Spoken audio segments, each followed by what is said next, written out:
they hate.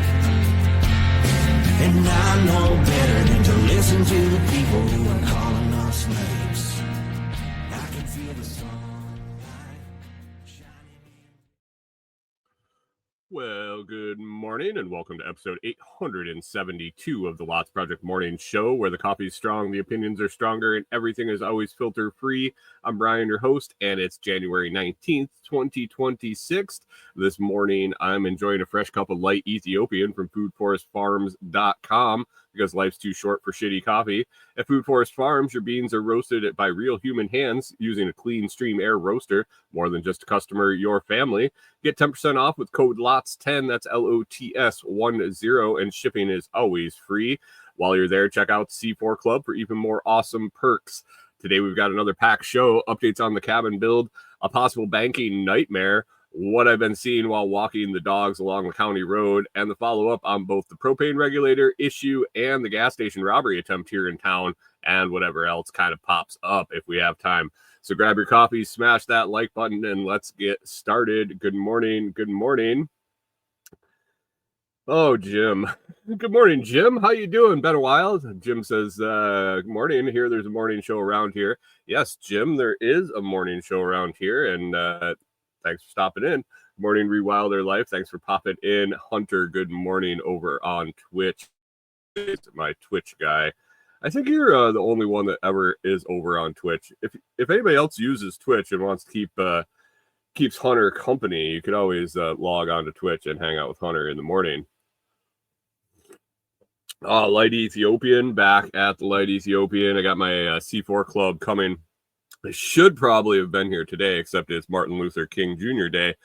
And man, Martin Luther King Jr. would probably be proud of what he would see with our society right now. We've done exactly what he had hoped. But anyway, Martin Luther King Jr., banks closed, schools closed, all of that closed.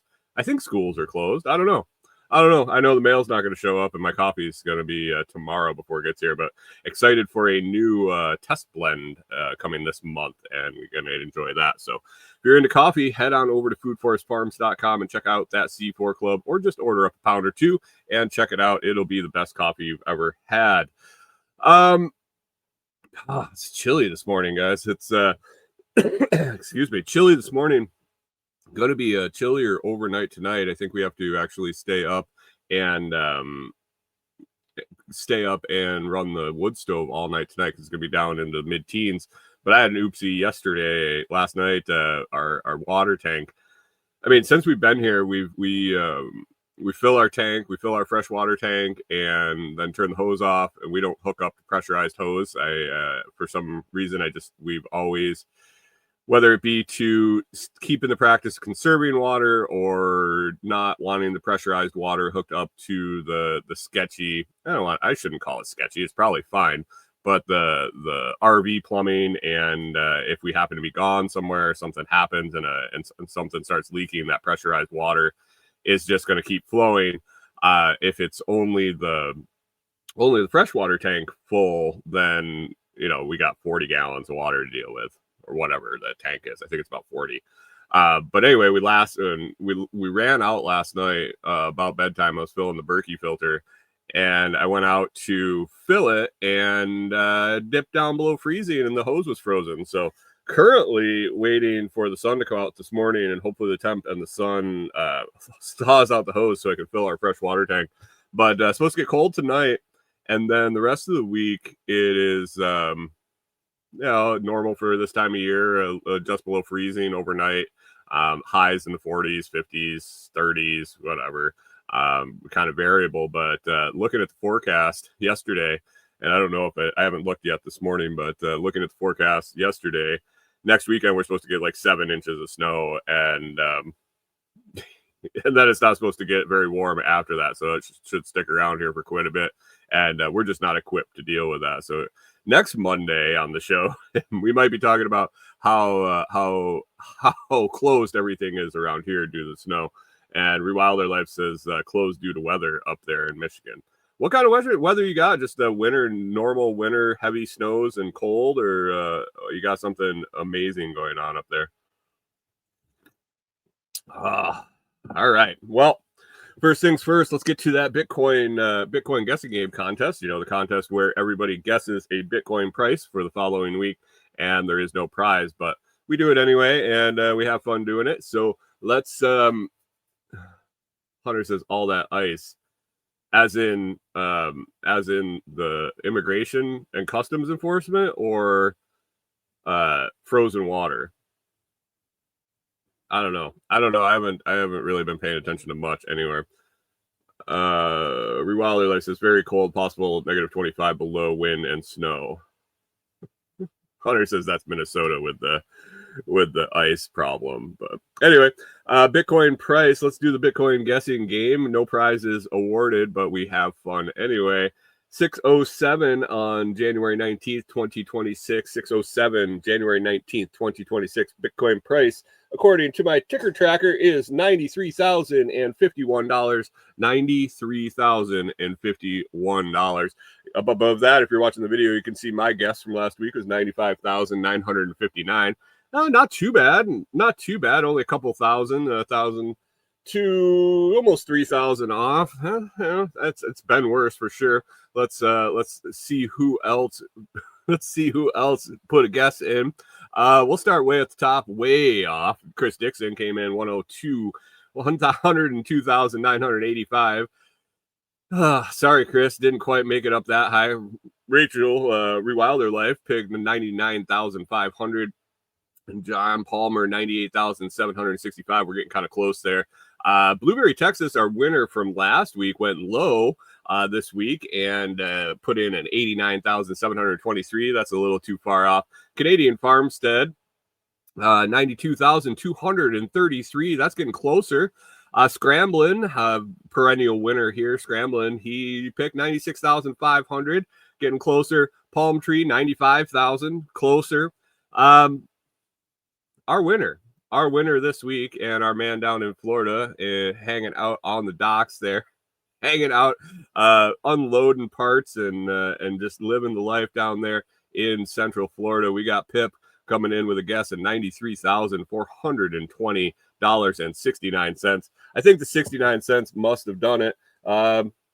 Pip, you're the winner today. $93,420.69 was Pip's guess, and congratulations, Pip, on winning the weekly Bitcoin guessing game contest. I'm holding steady on my guess for next week. I'm not going to change it. We're going to go with $95,959 and see what happens. Just don't even need to erase it. Just leave it right up there. If you want to participate in the guessing game and maybe win, Hunter, why don't you pick? Wait, I don't see a pick from Hunter. Haha. Not good. Anyway, if you want to pick throw a guess in for the Bitcoin guessing game, head on over to the Telegram chat at t.me/lotschat. That's t.me/lotschat.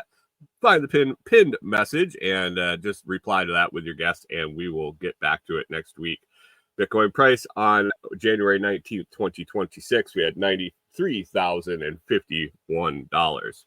It pumped up. It jumped up.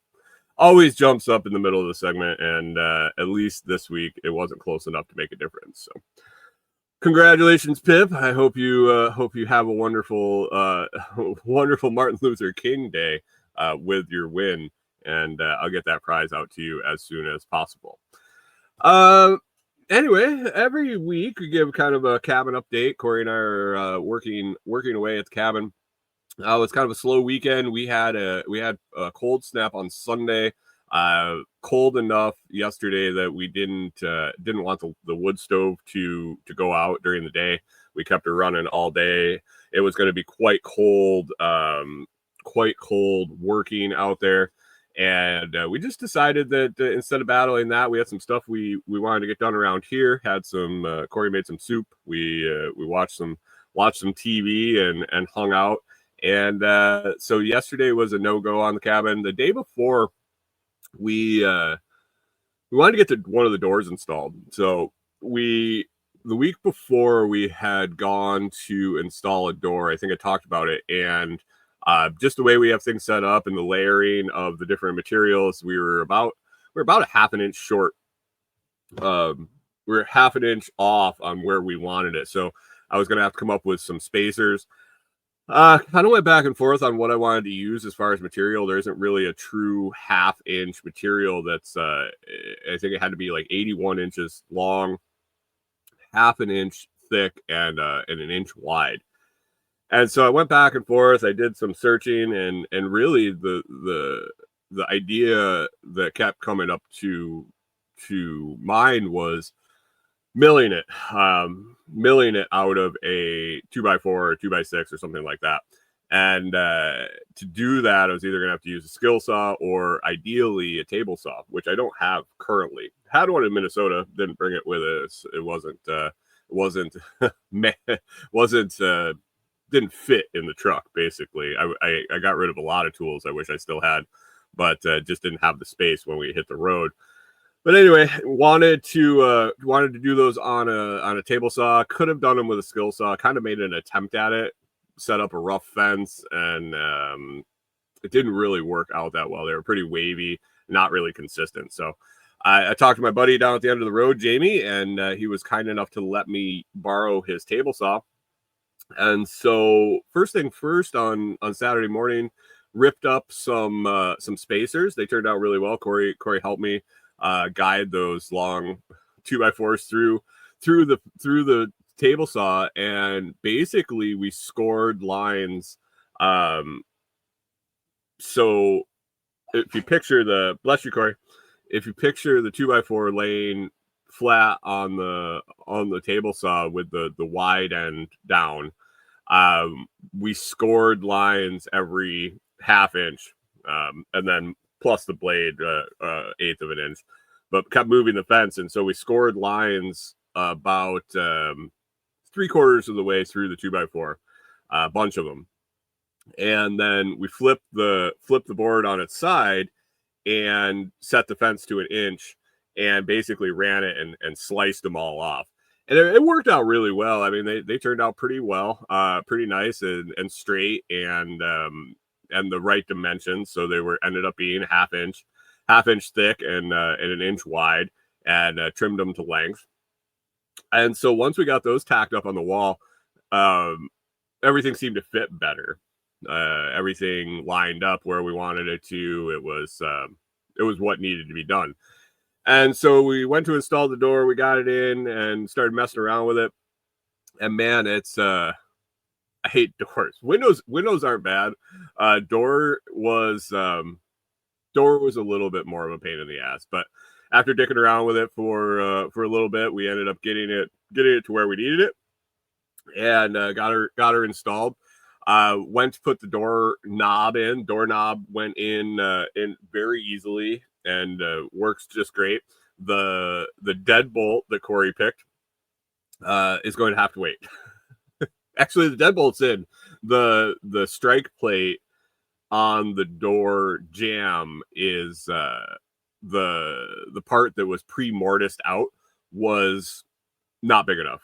So I got to pick up chisel at Lowe's this week and chisel out a little bit more to get the strike plate sit in properly and sit flush. So, but anyway, it opens and closes. It works smooth. It looks really nice. Corey picked doors with a big old window in them, and none of the cross hatching or anything in the window. None of the window panes or anything like that. It's just a big open window. I think, man, it's got to be like 2 foot by 18 inches, maybe.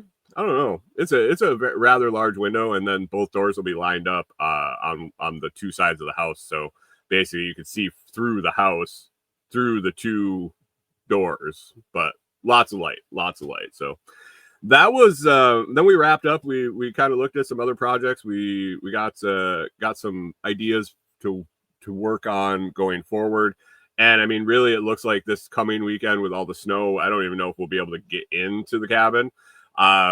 So I don't think we'll probably get much work done this week or next weekend. I think weather is going to play a big role in the next few weeks as far as getting progress done. I do have to get out to the property this week, and a lot of it is going to be preparing for that upcoming weather that we have next week. because need to get firewood, need to get a bunch of firewood because I don't know how long we're going to be stuck. We got to do a little bit of prepping. We're going to fill some water jugs and a bunch of other stuff with cold coming right after the snow.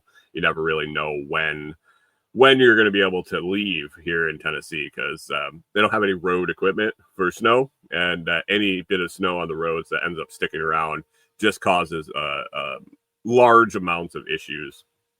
And the more it stays cold, the sun comes out and it melts and then refreezes and ice. It gets nasty. You could be just going somewhere around the corner and end up in a little holler with ice on the uphill, and you're just stuck there and there's nowhere to go. If you've driven on ice, add in hills and no traction, and that's what you got. So it gets kind of dicey. So I'm planning on just packing it up and having not to leave. Let's just say that. Not going to want to leave and get a bunch of stuff done here in the cabin. It'll be computer work and things along that line. But anyway, that's the cabin update. And 7 inches of snow. Somebody said in the Telegram group, probably a good roof test. I don't know. It should slide off the roof, no problem. And 7 inches isn't that much. But yes, a load rating or load test on the roof at 7 inches of snow. So, not looking forward to that. I guess one a year. I can deal with one a year. But anyway, with the snow, that makes me think of the first sponsor I want to talk about today. It's my company. It's my company and my site, but sponsor of the day. Number one, we have comfreyroots.com, comfreyroots.com. If you're down in the southern states and you've always tried to start Comfrey, ask Hunter. When you start it late and it gets to summer and those roots aren't established, it just gets all crispy and it's hard to keep alive. So right now is a great time if you're in those southern states to order up some Comfrey, get it in the ground, let it get established before that dearth of summer where it's just super, super hot and sun's just baking those plants. Let them get established a little bit and have a few months of growth before. And as soon as, if you can get them to survive that first summer, they should be pretty drought resistant and heat resistant going forward. But in that young stage, if you're trying to plant them close to that summer, it doesn't necessarily work out that well. So if your ground is tillable, if your ground is workable with a shovel, it's a perfect time to get Comfrey in the ground. So head on over to comfreyroots.com, comfreyroots.com, and order up a big old package today. Most popular package recently has been the 5-pack. 5-pack has been flying off the shelves. So go over and pick one up today. Get 50 to 60, well, 50 minimum. That's more like 60 or more. Comfrey Roots, and get those plants started. It's a beautiful ornamental. It's a medicinal. It's got a ton of uses. It's got a ton of uses. If you don't know about Comfrey, go ahead and look it up, or you can find more information out about the plant over at comfreyroots.com. Any questions, you can always ask me too. But yeah, I appreciate it if you check that out and go get your orders in. I don't think Rachel needs any up there in Michigan right now. It'd be kind of tough to get it in the ground. But Texas, Florida, Arizona, Southern California, all of them, get that Comfrey in the ground so it's a little bit heat and drought resistant this summer.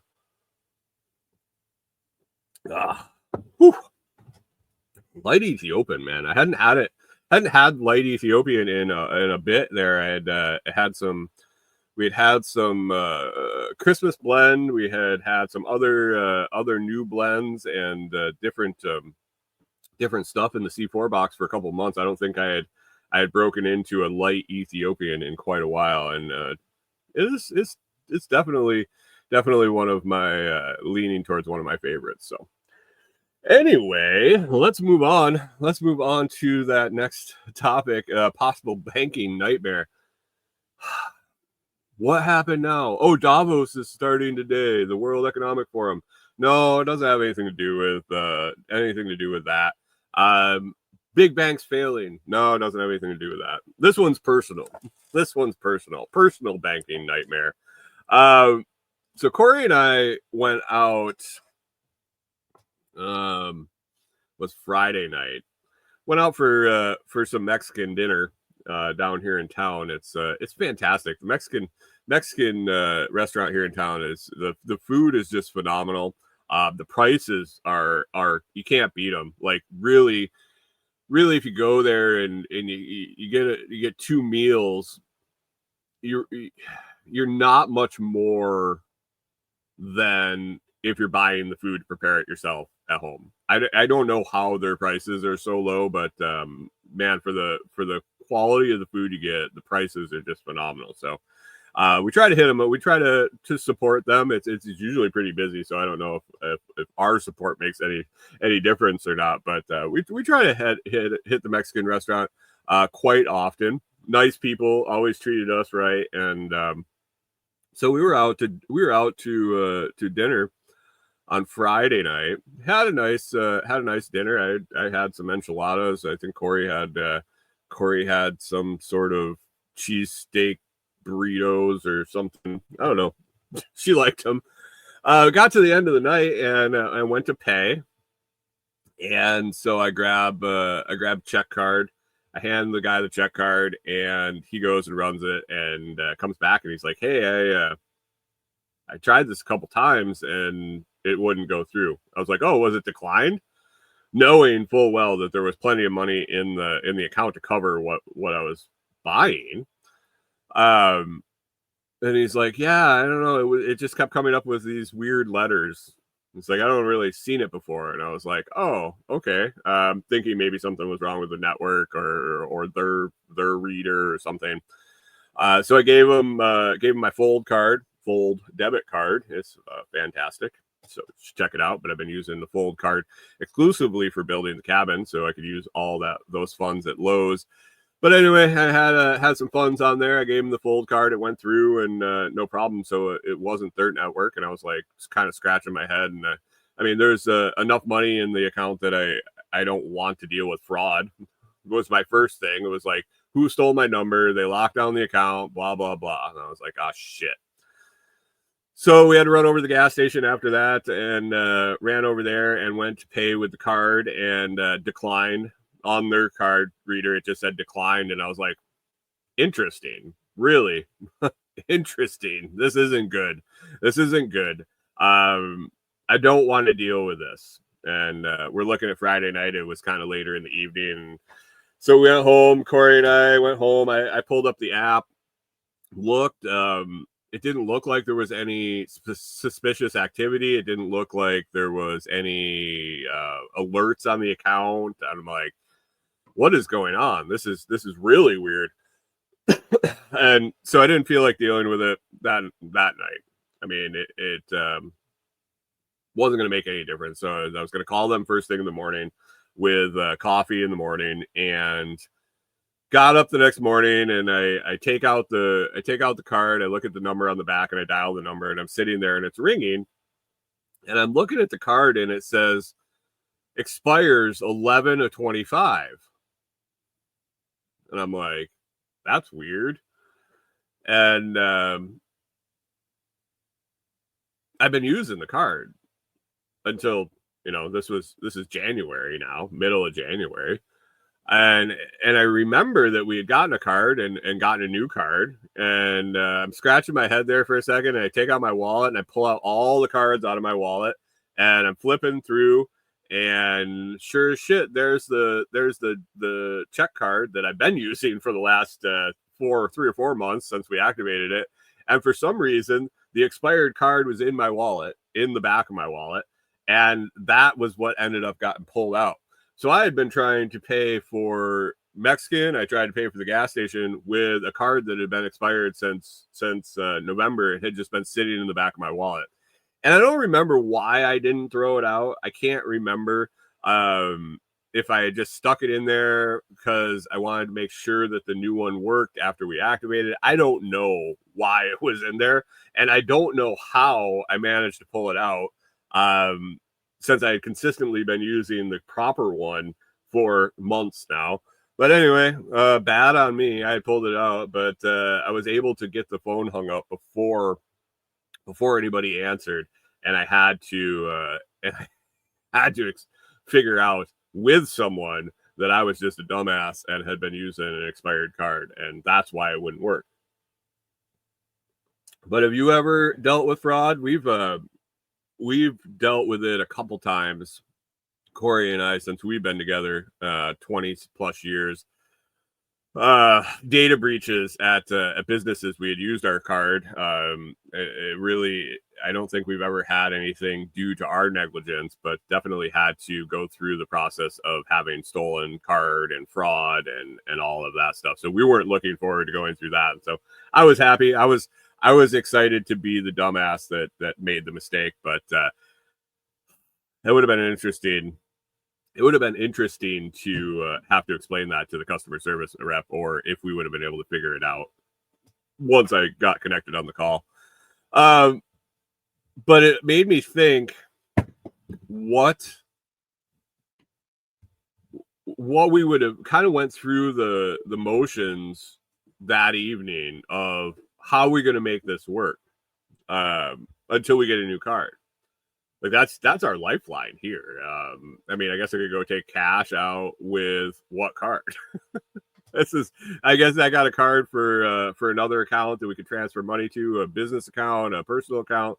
But I was really excited that I had the full debit card, and then that's hooked to my account and could have transferred funds if needed to take any time without that check card. But you don't realize how dependent you get on the systems that you use until they're not. Jim says no cash under the mattress. Well, you don't want to have to use that unless you have to use that, right? Because then you'd have to replace it. And it's not under the mattress. It's not under the mattress. And, there's always reserve. There's always reserve sitting here and there. But talking extended use, I didn't have any. I did have cash with me, and would have been able to get by, but I don't like to use it if I don't have to. Rewilder Life says just get a loan like everyone else. I suppose. Oh, so that wasn't fun. That was scary. That's that scary feeling in the back of your throat when you're like, oh no, what? Really? I don't want to deal with this shit. When the guy's like, declined. I've been in points in my life where my card got declined because of lack of funds, for sure. For sure. But I knew that wasn't the case. And man, I didn't want to deal with the alternative, for sure. I didn't want my bank account to be lack of funds, but not through my own doing. That's never good to deal with. So got that taken care of. Cut the expired card up right away and threw it away. And Corey just kind of looked at me, rolled her eyes, and chuckled. So that's it. That's that. Let's get a couple updates here on a couple things from a few weeks ago. Propane regulator. If you have listened to the last couple weeks, you know that I had an accident at the property. I was unloading some deck boards. The deck board slid off the top of the pile. I landed on the propane regulator, or the collar that screws into the propane tank. Snap that in half. Snap the little dildo that goes into there that lets the propane out.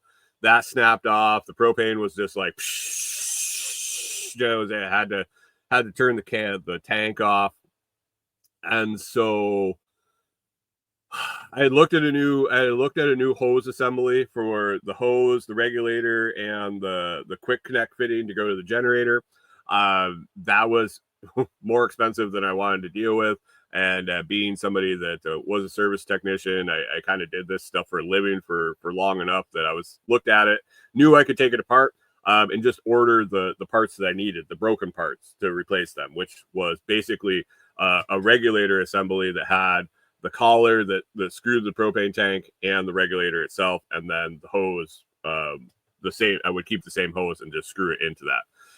Found one on Amazon, used the part number, searched it, didn't really pay attention to the outlet hole size on the regulator. And when I got it, it was not the same size as the hose. My story from last week, I had gone to Lowe's. I had bought some brass bushings and bought the sizes on either side of it. I got the hose side right, but had misjudged the. I had bought two to make sure that I got the right size, but I went on either side of the actual size. This past week, I went back to Lowe's. I got the right fitting. I got I made sure I had some propane Teflon tape and put it together. It was pretty simple. It should have been a simple job. So I got that put together. We used that on Saturday, and it worked just fine. It worked great. The new propane regulator, actually, it felt like it might have started up a little quicker than the old one. That Champion generator on propane, when you haven't used it in a while and the hose is empty, it really takes a lot of, there's no purging the propane into the generator. Basically you have to cycle it, like trying to start it, and it builds up. I don't know if it builds up a little vacuum or what happens to get that propane to actually flow into the generator. But this seems like it put out a little bit extra, and I don't know why. It has the same serial numbers, or not serial numbers, but model number on the regulator itself. And I did find where I missed a letter that denoted the size of the exit hole. But it should be the same regulator. I don't know. Could have been all in my head that it started easier. But anyway, generator. Excuse me. Anyway, generator is propane line for generator is all fixed. That was it took way longer and way more steps and way more trips to the hardware store and headache than I ever should have, for sure. It should have been a one and done. Should have ordered the right part to begin with, and I would have been able to just spin off the old one, spin on the new one. But I didn't pay attention, and that's on me. So that was two whammies in a row. But one is two is one and one is none. We had a backup generator, and we could also use gas in the generator. But our Honda that we bought to go on the road when we were going full time in the RV, and now this Champion tri-fuel, neither of our generators have had any gasoline in them at all. We've run them strictly on propane, and I like it. No mess, no storing the gas, no stink. I guess the propane smells a little bit, but no gasoline problems, no carb problems, no buildup, no ethanol problems, no draining the tank. We do lose a little bit of power. It's a little lower, the peak power and the power output, but having oversized the generators, it isn't an issue. So you guys use propane in your generators, or are you all gasoline? I'm a big proponent of the propane, if you can't tell, and but I can use gasoline if I want to. Just I would rather not if I don't have to. So that is all fixed up. And then the other thing that I had an update on was the gas station robbery attempt here in town. So I talked about the fact that it kind of blew up on Facebook. They had security camera footage of three young gentlemen. Rather, says all propane hooked to a big pig. That's what I want to do in the end. I'd love it. I don't know. I go back and forth. In Minnesota, we had one 500, I think it was 500 gallon tank, and or 500 pound tank. I can't remember. They get sized by pounds or gallons. Like a 30 pound propane cylinder holds 7-ish gallons of propane. I know that because I fill them all the time at Tractor Supply. I don't know if I want to go with 100 pounders and get them filled myself, or if I want to go back to having the propane guy come and fill up the big tank. I don't know. We'll see.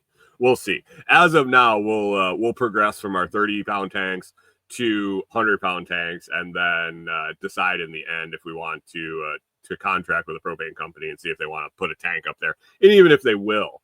I don't know. They should, but you never know. But anyway,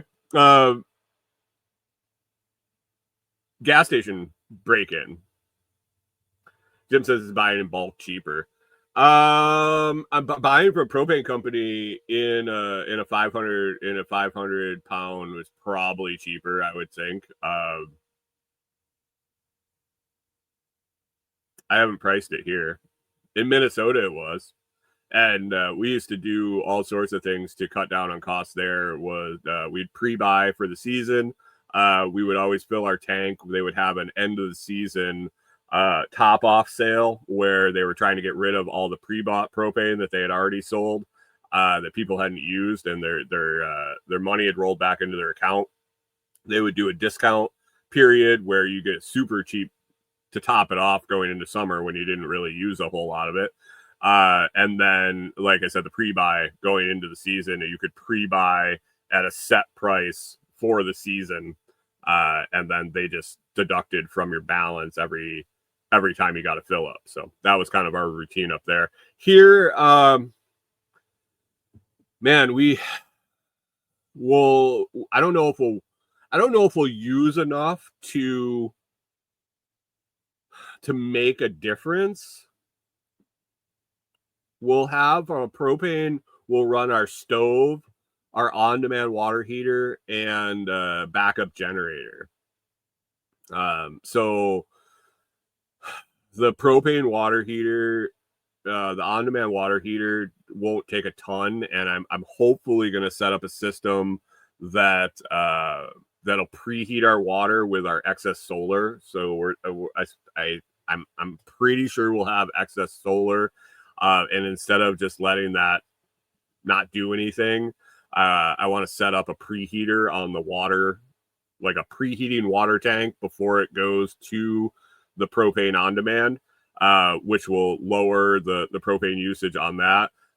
Stove, grill, cooking doesn't take a ton of propane. We're not going to be heating with it. So I don't know if it'll be worth the savings. We'll have to see. We'll see. Good question, though. But anyway, gas station here in town a couple weeks ago, they had security footage of three young gentlemen outside the building, and one of them had a rifle. They were trying to break in. There was all sorts of hoopla in town about we got to catch them. We need cop. We need a cop in town, and blah blah blah, and all this. Well, they caught the guys pretty quickly. Sheriff's Department posted a few days later and said, "Hey, we caught the guys. We caught the kids, but they're minors, and we can't release their name." So,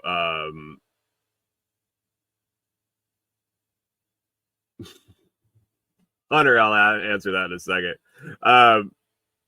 Anyway, so they caught the guys.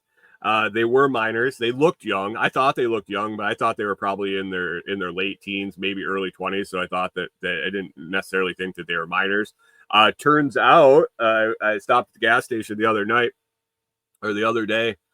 morning, and there was a hole in the window that I hadn't noticed before.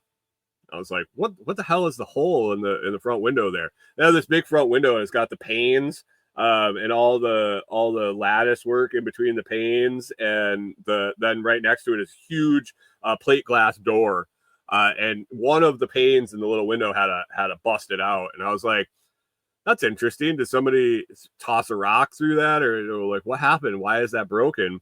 And the worker's like, oh, that's those idiots that tried to break in. I'm like, the ones that were on Facebook? He had the pictures on Facebook. Yeah. I was like, why didn't they break the plate glass door? They could have walked in. There was no way they were getting through this little tiny little tiny pane. They would have to bust out like 8 of them and then rip out the lattice work. And she's like, I don't know, they were dumbass kids. I was like, oh yeah, how old were they? She said they were 13 and 15. I was like, really? I thought that was a little young. I said, that's a little young for being toting around a rifle to try to break into a gas station. She says, it was a pellet gun.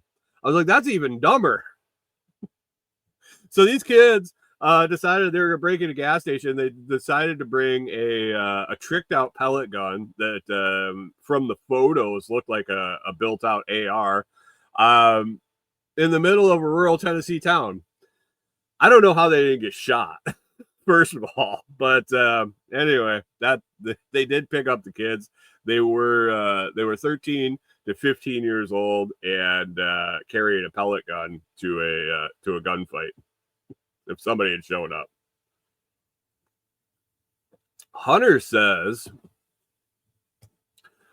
why do they sell it by the gallon but measure it by weight? Talking about propane. I don't know. That's your answer. They price it by the gallon. I think that the tanks are just, I don't think they sell it. I don't think they measure it by weight. I think that's just the tank. That was the nomenclature that came, like 20-pound tank, 30-pound tank, 100-pound tank. I don't think a 7.1 gallon tank. I don't know. I don't know why it happened. Hunter, that is a great question. We should ask somebody here. Let me see. Why are propane tanks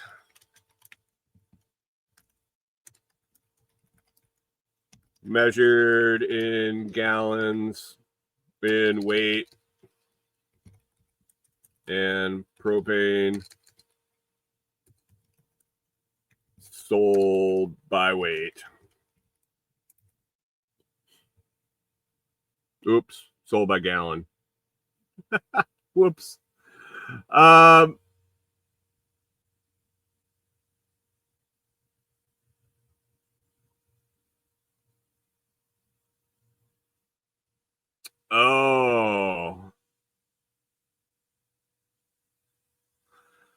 Okay, so what it looks like. So when I go, so let's do Tractor Supply, and that's where I get my tanks filled. So Tractor Supply takes the tank, they put it on a scale, so they're actually weighing what you're getting, and when you pay, it's in their system by gallons.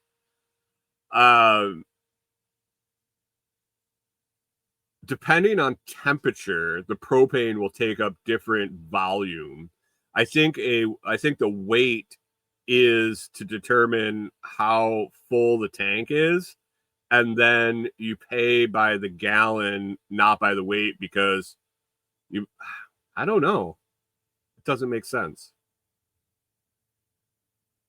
Inventory tracking? I don't know. Like, honestly, it's I'll have to do some research on that, Hunter. That's a good question. I don't know. I've never really been in propane and propane accessories. If we could get a hold of Hank, that would be a great question to ask him. So, stumped me, man. Stumped me. If anybody knows why they sell it in gallons but measure it by weight.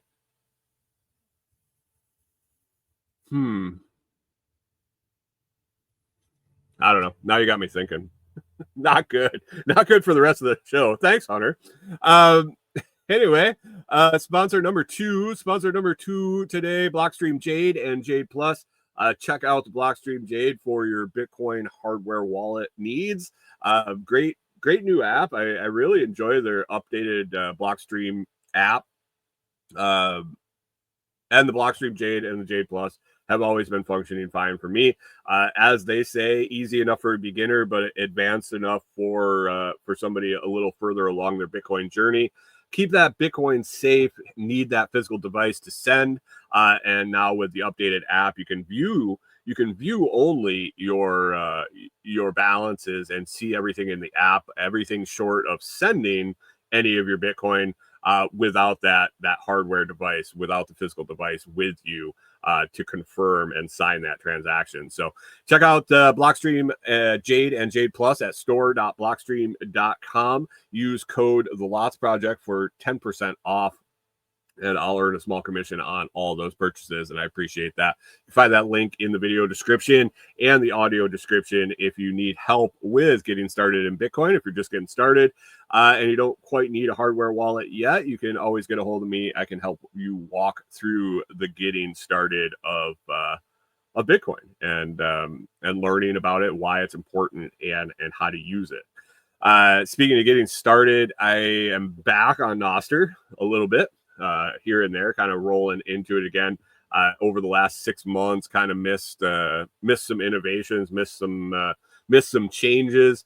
Some of my protocol, some of my things I have set up aren't quite working quite yet.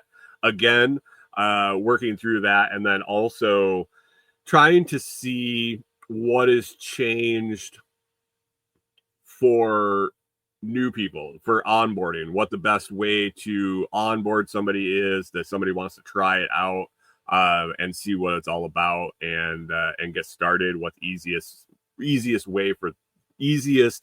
way to get that done, not through a bunch of hoops, not through a bunch of techie stuff, just sign up and use it. Kind of seeing if anything has developed in the last 6 months to make that easier. I'll report back soon. Getting immersed back into it. It's changed, definitely changed in the last 6 months. I don't know if usership is up or down. If the users I was following. So the nice part about Nostr is you see what you choose to see. Unlike Facebook, where I hear constantly people complaining about, I don't even see the people that I follow. I see a bunch of ads. I see suggested posts.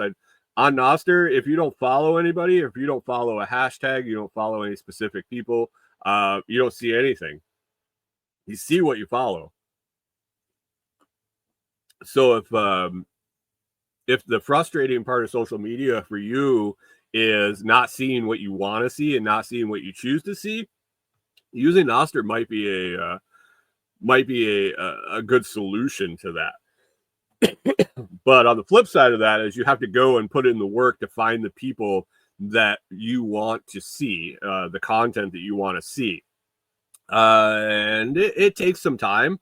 It takes some getting used to, because you've been conditioned to use the social medias that are spoon fed to you, the stuff that you don't want to see.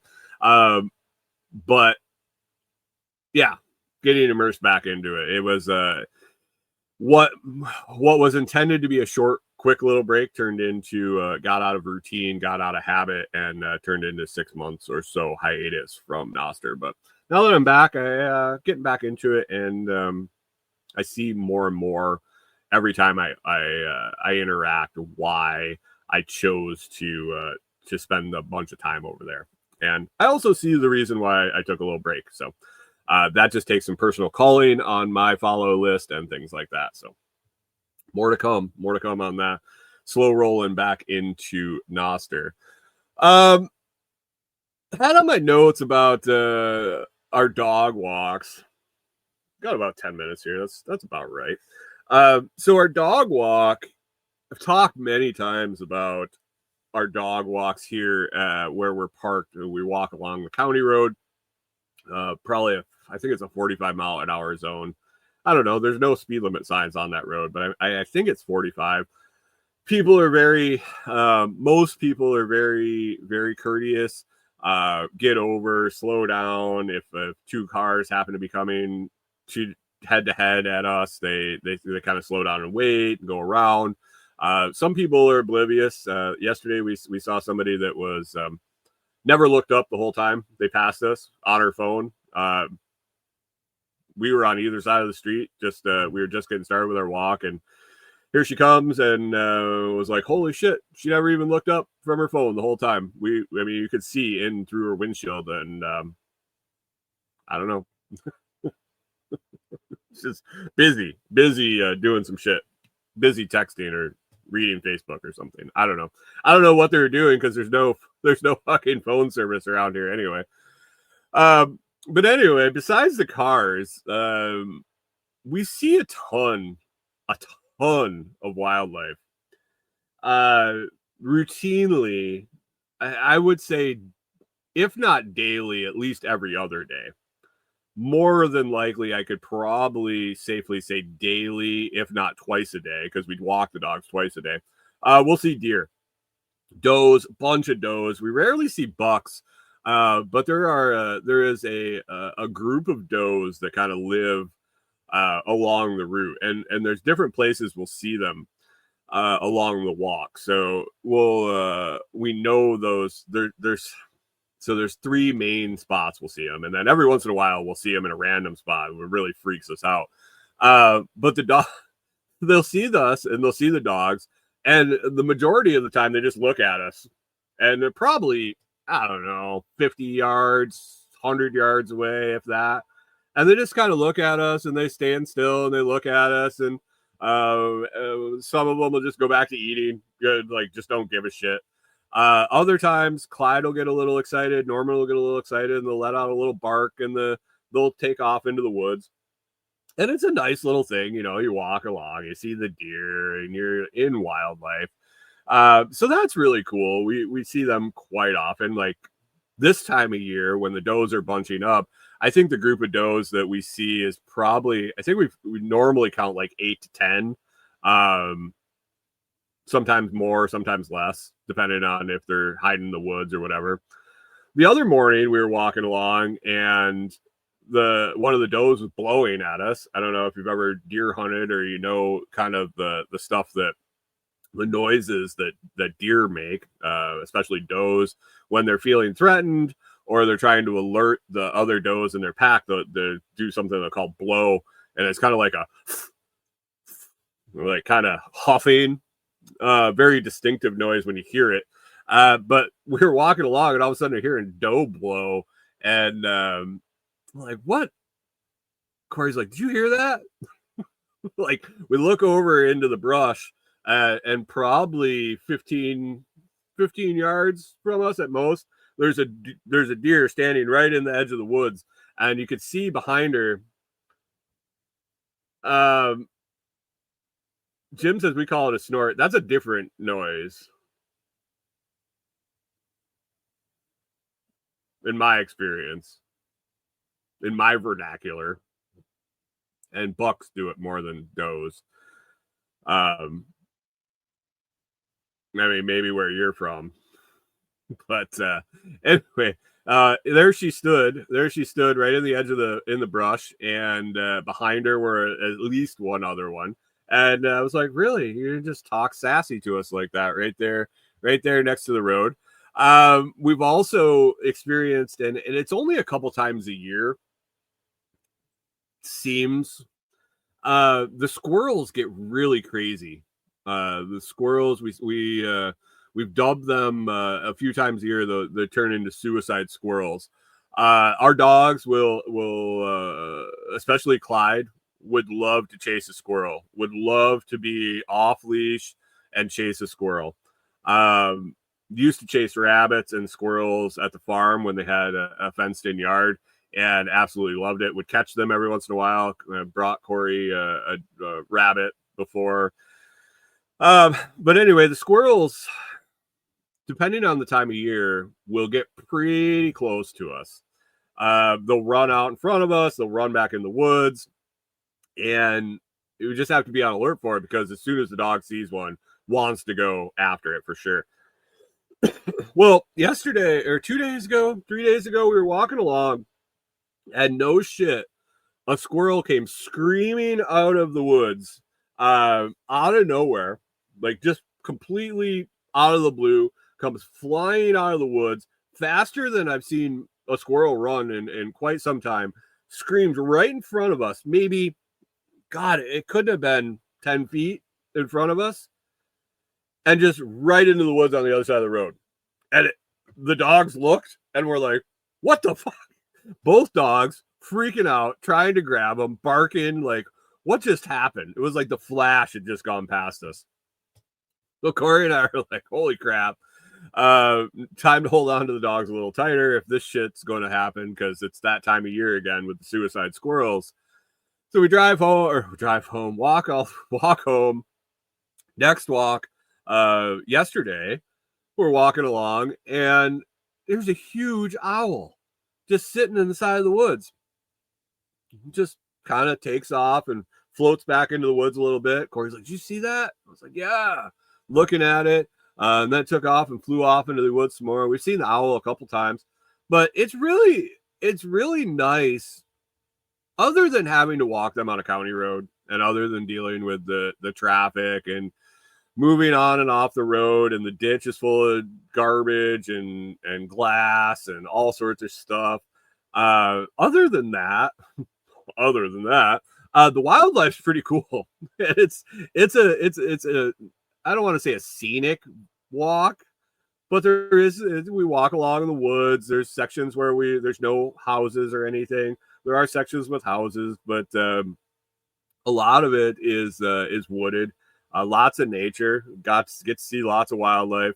But in the last week or so, it's really ramped up. The deer have kind of colonized for the winter, and the squirrels are back in suicide mode. The owls maybe they're hunting this. Maybe the owls are hunting the squirrels. I don't know. But yeah, lots of wildlife on the walks. So, I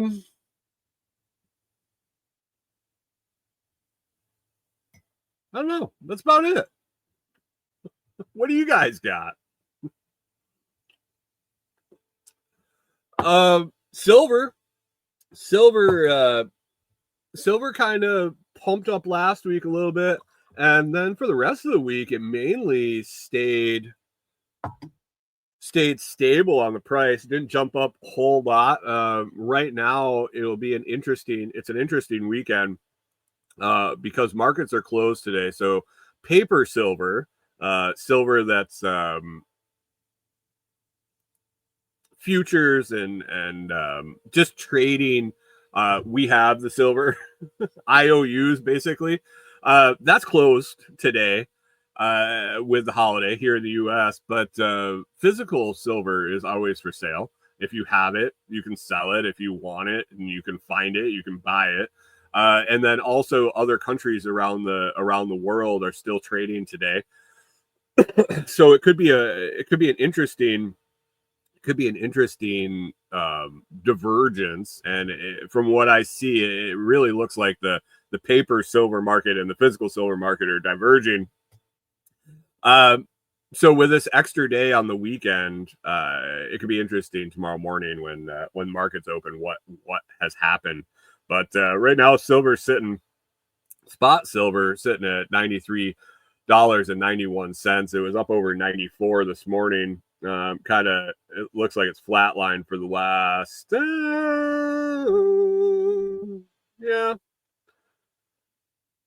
over the weekend time, but that has been interesting to watch. What that's signaling, I'm not an economist by any means, but silver ramping up is I just can't picture it being a good thing. I mean, it's a good thing if you have silver, but it's a sign of not good things, depending on what viewpoint you're looking at it. So, other than that, I'm gonna wrap it up, guys. I think I'm gonna get out of here. I appreciate you all watching. If you want to hang out more throughout the week and join in the conversation over in the Telegram group, you can join at t.me/lots chat. t.me/lots chat. Good group of folks over there. We have a good time. We joke around. We talk about all sorts of different stuff, and come on and join us over there. That's where you'll find the Bitcoin guessing game contest that happens every morning. Congratulations again to Pip for winning this week.